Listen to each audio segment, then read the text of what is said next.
So the question I'm asking you today is, who is the real you?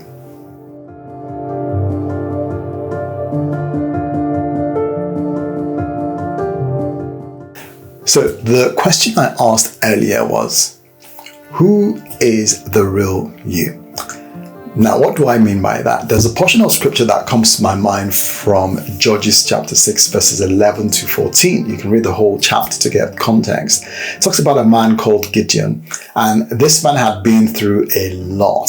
He had seen a lot of bad things that happened. He just felt that, well, my life is I'm just going to do the little I can, and that's just the end of the whole matter. However, God saw him differently.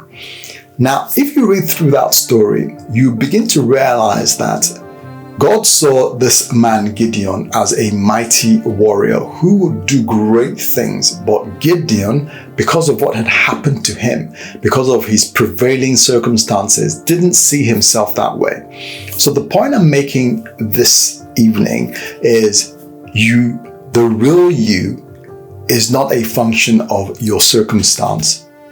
So your circumstances do not define who you are.